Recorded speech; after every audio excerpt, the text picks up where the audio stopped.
안녕하세요. 우맘달의 전주은입니다. 지난 사춘기 1부에 이어 2부도 바로 시작해볼게요. 1부를 안 보신 분들은 꼭 1부 먼저 시청하시고 2부 시청해주세요. 오늘은 가정의 문화 안에서 아이를 문화화할 수 있는 실질적인 방법에 대해 이야기 나눠보겠습니다. 이 부분을 잘 실천하실 수 있는 두 가지 권고사항이 책에 나오는데요. 같이 읽어볼게요. 권고 1. 명령하라. 물어보지 말라. 협상하지 말라. 6살짜리 아이와 협상하지 말라. 6살짜리 아이에게 의사 선생님이 목 안을 들여다봐도 괜찮겠니? 라고 묻는다면 아마 대부분의 아이는 절대 싫어요. 나 안 돼요. 라고 대답할 것이다. 6살짜리 아이를 진료실에 데려올 때는 아이에게 의사의 요구에 따르라고 명령해야 한다. 왜냐하면 내가 너의 엄마니까. 그게 이유야. 그렇지만 아이가 15살이라면 부모의 의사결정 과정을 설명해주는 것이 더 타당하다. 여기서 어머님들이 잘 이해하셔야 하는 포인트는 아이의 나이예요. 명령하고 물어보지 않고 협상하지 않는 거. 어머님들이 오히려 아이가 어릴수록 아이들한테 의견을 많이 물어보시는 것 같아요. 등록 상담을 할 때도 보면 어머님들이 7, 8세 정도 된 자녀들이랑 같이 올 때 피아노 배울래? 주 몇 회 하고 싶어? 2번 할래? 3번 할래? 이렇게 아이한테 의견을 많이 물어보세요. 딱 겉으로 봤을 때는 이런 게 아이를 존중해주고 아이를 더 배려하는 것 같잖아요. 아니에요, 어머님들. 아이들 특히 6, 7세 그리고 이제 막 초등학교 들어간 아이들은 아직 판단력이 없고 현명한 결정을 내리기가 너무 어렵습니다. 애잖아요. 이걸 아셔야 해요. 그래서 부모가 판단하기에 이 방향이 우리 아이에게 좋을 것 같으면 그 방향으로 아이에게 말씀하시고 그 방향에서 아이가 따르게 하면 돼요. 근데 이제 책에서도 나오죠. 만약 15살, 그러니까 중학생쯤 된 자녀라면 명령만 하기보다는 아이가 어느 정도 생각이라는 걸 할 수 있는 나이니까요. 이렇게 결정을 내리게 된 이유에 대해 설명을 해주는 게 좋다는 거예요. 소개편에서 살짝 나온 얘기인데요. 아이가 자라면서 부모의 양육 스타일도 변해야 더 단단하고 안정적인 애착을 형성할 수 있다고 말씀드렸죠. 갓난아기 때까지는 치어리더처럼 막 다 격려해주고 응원해주고, 조금 더 컸을 때는 코치처럼 문제가 있다면 바로 잡아주고 결점도 지적해주고, 더 컸을 때는 더 깊이 존중해주면서 아이 인생에 정말 중요한 방향을 제시해주고, 이러한 방향으로 양육의 모습도 성숙한 방향으로 가야 한다는 얘기입니다. 책 계속 같이 읽어볼게요. 15살의 아이가 친구와 함께 주말을 보내고 싶다고 얘기한다면 아이에게 가족 활동이 또래 친구들과의 활동보다 더 우선순위가 높다고 설명해주는 것이 좋다. 아이를 설득하지 못할 수도 있지만 설득이 목적은 아니다. 설명을 하는 것이지 협상을 하는 것이 아니기 때문이다. 하고 이 다음이 너무 중요해요. 목적은 아이가 의견차를 파악한 다음 평정을 잃지 않고 자신의 생각을 표현하도록 돕는 것이다. 아이가 그렇게 할 수 있는 유일한 방법은 오직 연습을 통해서뿐이다. 10대의 자녀에게 상황 설명을 해주는 것은 타당하다. 다만 설명이 협상으로 바뀌지 않게 주의하기 바란다. 이 부분 너무 좋지 않아요? 저는 이 오직 연습을 통해서뿐이다. 이런 문장이 너무 좋아요. 제발 한 번 하고 안 된다고 포기하지 않았으면 좋겠어요. 아이들은 될 때까지 알려주시는 거예요. 다은쌤은 이 부분 읽으면서 어떤 생각 들었어요? 저는 이 권고 부분 되게 공감했어요. 특히 2번. 아이와 함께 저녁 식사를 하라. 저녁 식사를 하는 동안에 TV를 틀어놓거나 휴대폰을 이용하지 말라. 저희 집에서는 저녁 식사를 하는 동안에도 정말 여기 나온 것처럼 TV를 틀어놓고 핸드폰 보면서 대화 없이 식사만 했거든요. 그래서 밥을 먹으면서 부모님이랑 대화했던 기억이 별로 없었어요. 네, 진짜 권고사항 치고 이렇게 충만한 식사 시간을 가지라는 거 너무 뻔한 이야기 아닌가요? 근데 이런 뻔한 내용이 다은쌤의 어린 시절처럼 우리의 일상에서 잘 실천되지 않는다는 거예요. 제일 쉬운 것부터 매일같이 해나가야 하는데 사람의 본능이 제일 쉬운 건 무시를 해버리는 경우가 많은 것 같아요. 어머님들도 한번 우리 집은 대화를 도란도란 나누면서 식사를 하는 가정인지, TV를 틀어놓고 핸드폰을 만지면서 식사를 하는 가정인지, 아이가 학원 다니느라 너무 바빠서 부모가 일하고 너무 늦게 들어오게 돼서 아이와 같이 밥 먹을 시간이 거의 없는 가정인지 생각해보세요. 이런 시간이 참 중요하구나 라는 것만 느끼셔도 아이들이 더 좋은 가정 문화를 배워갈 수 있는 계기가 될 거라 생각합니다. 식사 시간이 왜 그렇게 중요한지 책 내용 계속 같이 살펴볼게요. 부모와 함께 식사를 더 많이 한 아이들은 슬픔, 불안, 우울, 외로움 같은 내재화 문제를 가질 가능성이 더 낮았다. 이들은 싸움, 학교 결석, 절도 등과 같은 외재화 문화를 가질 가능성 또한 낮았다. 아이가 부모와 한 번씩 저녁 식사를 더 할 때마다 내재화 문제와 외재화 문제가 생길 위험이 줄어들었고, 아이의 사회 친화적 행동과 삶에 대한 전반적 만족감은 증가했다. 부모와 일주일에 6번 저녁 식사를 함께하는 아이와 5번 함께하는 아이를 비교해보면 6번 저녁 식사를 함께하는 아이가 더 만족스러운 삶을 즐기고 사회 친화적인 행동을 더 많이 하고 내재화 문제와 외재화 문제가 훨씬 더 적다는 사실을 발견할 수 있다. 단 한 번의 차이가 변화를 가져오는 것이다. 단 한 번의 차이가 이런 변화를 가져온대요. 아이와 저녁 식사 시간 정말 충만하게 보내셔야겠죠. 아이와 교감을 나누며 식사 시간을 갖는 게 중요합니다. 아이와 함께 식사를 하는 부모는 아이에게 개입할 가능성이 더 높고, 아이가 일주일에 30시간을 TV 보는 데 쓰도록 내버려둘 가능성이 더 낮다. 가족은 그 무엇보다 최우선이어야 한다. 가족과 보내는 시간이 최우선 사항일 때 부모는 아이의 삶에서 무슨 일이 벌어지고 있는지를 더 잘 알 수 있다. 모든 수단을 동원해서 아이에게 좋은 행동에 대한 규칙을 가르치라. 아이에게 좋은 행동에 대한 규칙을 심어줄 책임이 있는 최고 권위자는 교사도 코치도 아닌 부모여야 한다는 사실을 잊지 말기 바란다. 네, 여기까지 들으면 이미 자녀가 사춘기를 막 보내고 있는 부모님들은 조금 답답하고 어떻게 해야 할지 모르겠는 기분이 드실 수도 있을 것 같아요. 하지만 본질을 잃지 않고 아이와의 관계의 끈을 놓지 않으신다면 그 시기 반드시 극복하실 수 있습니다. 다은쌤처럼 격동의 사춘기를 보냈어도 결국에는 잘 극복하고 성인기로 접어들어서 지금 이렇게 아이들 교육에 힘쓰고 건강하게 30대를 보내고 있는 사례도 있잖아요. 다은쌤은 사춘기 시절에 반항심이 가장 정점을 찌른 순간은 언제였어요? 저는 중2병이라고 불리는 시절에 부모님과 갈등이 극에 달하면서 더 이상 이 집에 있을 수 없다는 생각이 엄청 강했어요. 그래서 그러면 안 되지만 그때 가출을 했었어요. 그리고 가출을 하면 지낼 곳이 필요하잖아요. 그때 가출한 애가 집에서 재워달라고 하면 어느 부모님께서 허락을 해주시겠어요. 그래서 같은 반 친구 중에 부모님이 며칠에 한 번 오는 친구가 있었는데 그 친구한테 너희 집에서 자도 돼? 그랬더니 바로 허락해주더라고요. 엄청 친한 친구는 아니었는데 지낼 곳이 필요하니까 그렇게 그 친구네 집으로 가게 됐어요. 근데 정말 충격적이었던 건 밤이 되니까 옆 학교에 가출한 친구들 무리가 그 집으로 모이는 거예요. 그 친구랑 엄청 친한 것 같지도 않았었는데 그 친구 집이 가출하고 지낼 수 있는 곳처럼 되어 있었던 거예요. 그래서 그곳에서 친구들이랑 같이 밤새고 TV 보고 그랬었어요. 그때가 제가 생각했을 때는 반항심이 극에 달했을 때였던 것 같아요. 다시 들어도 정말 위험하고 안타까운 상황이네요. 다은쌤이 이렇게 다시 방향을 잡고 잘 자라게 된 그런 계기도 있을 것 같은데 그 힘들었던 사춘기 시절을 극복하고 그래도 다시 부모님의 말씀을 들을 수 있던 힘은 어디서 언제 생긴 것 같아요? 그렇게 가출한 다음 날에 저희 엄마가 어떻게 하셨는지 저를 찾아내신 거예요. 그래서 집에 다시 끌려가게 된 거죠. 가는 길에 나 진짜 큰일 났다. 가면 엄청 혼나겠다. 어떻게 다시 가출하지? 이런 생각으로 다시 도망갈까 하면서 갔어요. 근데 집에 가니까 이모들이랑 이모부들이 다 계셨고 엄청 혼날 줄 알았는데 오히려 엄마가 저를 보면서 막 우시는 거예요. 엄마가 저를 따뜻하게 안아주시면서 잘 왔다. 너가 오죽했으면 그랬겠니? 미안하다. 라고 사과를 하셨고 그때 뭔가 제 마음이 무너지는 기분이 들었었어요.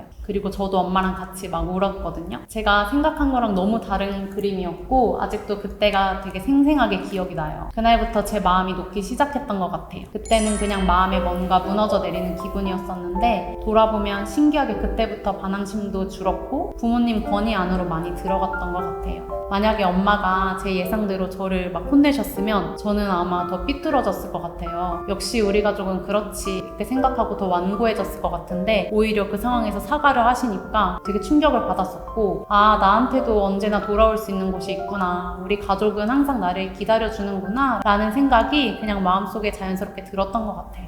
부모가 아이를 믿어준다는 거, 결정적인 순간에 부모님이 내 편이라는 걸 아이가 느끼며 삶을 살아가는 게 정말 중요하다는 생각이 다시 한번 드네요. 그러면 지금은 부모님과 가족이 선생님한테 어떤 의미와 존재인가요? 지금 저한테 부모님은 너무 애틋한 존재예요. 지금도 엄마 아빠가 옛날 이야기를 꺼내면 엄마는 우시고 아빠는 머쓱해 하시면서 항상 미안하다고 하시는데 부모님께서 또 그렇게 미안해 하시는 모습을 보면 저도 마음이 너무 아프고 나이가 들수록 우리 부모님은 전에도 부모님의 방식으로 나를 사랑하셨는데 아이였던 나는 알아차릴 수 없었겠구나 라는 생각이 들 때가 많아요. 그래서 그 부분이 참 마음이 아파요. 그리고 한편으로는 그렇게 미안해하시고 저한테 진심으로 미안한 마음이 전달되게 대해주시는 모습이 정말 감사해요. 그래서 지금 저한테 가족은 그냥 존재만으로도 엄청난 안정감을 주는 존재예요. 쉽게 꺼내고 싶지 않은 이야기일 수 있는데 이렇게 우맘달 구독자분들을 위해서 다은쌤의 삶의 이야기를 나눠주셔서 정말 감사드립니다. 사춘기 자녀를 두신 그리고 곧 사춘기를 맞이할 자녀를 두신 많은 어머님들께 희망과 도움이 되었으면 하는 마음으로 마지막 책 구절 읽어드릴게요. 어떤 사람의 인생을 평가할 수 있는 가장 중요한 수단은 수입도, 직업적 성취도, 심지어 행복도 아닌 가장 가까운 인간관계들의 질이라고 자주 말한다. 그는 우리에게 배우자와 자녀들을 삶의 가장 높은 우선순위로 두라고 촉구한다. 가족은 항상 일보다 우선이어야 한다. 제가 어떤 영상에서 봤어요. 자기개발 유튜브 채널의 영상이었는데 이런 얘기를 하더라고요. 돈을 많이 벌고 사회적으로 명성을 얻고 명예가 생긴다고 사람들이 행복해 보이지 않더라. 정말 행복해 보이는 사람들은 가정이 화목한 사람들이더라. 저는 이 말이 정말 가슴을 울리더라고요. 이것만큼 아이들에게 큰 자산은 없는 것 같아요. 제가 정말 인상이 깊어서 2, 3년 전쯤 블로그에 적어둔 구절 하나 읽어드리면서 무너지는 없는 부모들 탐독 특강에 막을 내리겠습니다. 우리 자녀들이 느꼈을 때, 아, 우리 집은 참 안전하구나. 이것만큼은 자녀들에게 보장해주는 거죠. 자녀에게 행복한 가정이야말로 가장 큰 선물이자 한평생을 살아갈 든든한 심리적 자본, 가장 큰 유산입니다.